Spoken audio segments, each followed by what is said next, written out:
नोटाबंदीच्या निर्णयानंतर ग्रामीण भागात व्यवहार करताना मोठी अडचण निर्माण झाली। हीच अडचण लक्षात घेऊन राज्य पतसंस्था फेडरेशनचे अध्यक्ष काका कोयटे यांनी एक पाऊल पुढे टाकलं। कोयटे अध्यक्ष असलेल्या समता पतसंस्थेनं कोपरगाव शहरातला वार्ड नंबर 2 कॅशलेस केला। या प्रभागातल्या 550 घरांपैकी 450 नागरिक पतसंस्थेचे खातेदार आहेत। या प्रभागातल्या 45 छोट्या मोठ्या दुकानदारांना पतसंस्थेनं निम्म्या किमतीत टॅब दिलेत। समता बँकेचे खातेदार या 45 दुकानदारांशी फोनच्या माध्यमातून व्यवहार करतात। भारत सरकारने जो नोटाबंदीचा निर्णय जाहीर केला आणि कॅशलेस व्यवहाराला प्रोत्साहन देण्याचं ठरवलं, मला सांगायला आनंद वाटतो की समता पतसंस्थेनं 6 महिन्यापूर्वीच कॅशलेस व्यवहार सुरू केलेले आहेत। परंतु केंद्र शासनाच्या धोरणामुळे याला सध्या प्रोत्साहन मिळालेलं आहे आणि या प्रभागामध्ये आम्ही जवळपास 472 ग्राहक आणि 42 दुकानदारांच्या सहकार्यानं कॅशलेस प्रभागाची संकल्पना राबवतो आहे। आणि ही एवढ्यापुरतीच थांबणार नाही, तर महाराष्ट्रातल्या 16,000 पतसंस्थांच्या माध्यमातून 1,000 असे लोकेशन्स आम्हाला कॅशलेस करायचे आहे। या प्रभागात एकदम योग्यरीते हाताळलेला आहे, त्याच्यामुळे सर्व नागरिकांना एक दिलासा मिळाला आहे। बघा, खिशात पैसे नसले तरी आपण व्यवहार करू शकतो आणि कोणाकडे काय मागायची गरज नाही पडत, काही नाही।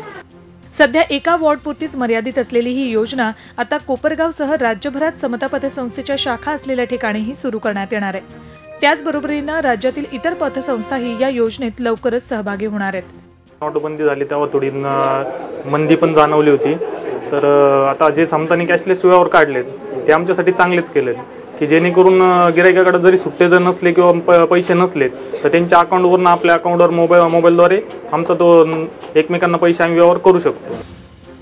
समता पतसंस्थेत खातं असलेल्या ग्राहकानं रजिस्टर केलेल्या मोबाईल नंबरवरून 080306362335 या क्रमांकावर केवळ एक मिस्ड कॉल द्यावा। त्यानंतर ग्राहकाला OTP म्हणजेच वन टाइम पासवर्ड मिळेल।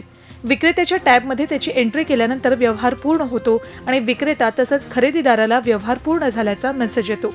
पेटीएम किंवा तत्सम व्यवहार करताना अडचणी आल्या तर शंकांचं निरसन लवकर होत नाही।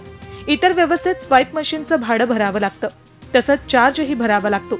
मात्र पतसंस्थेनं सुरू केलेल्या योजनेत स्मार्टफोन पाहिजेच असं नाही। 5,000चा टॅब केवळ 2,500तच उपलब्ध झालाय। तसंच पतसंस्था दोघांनाही 8% व्याजदर तर व्यावसायिकाला कमिशनही देणार आहे।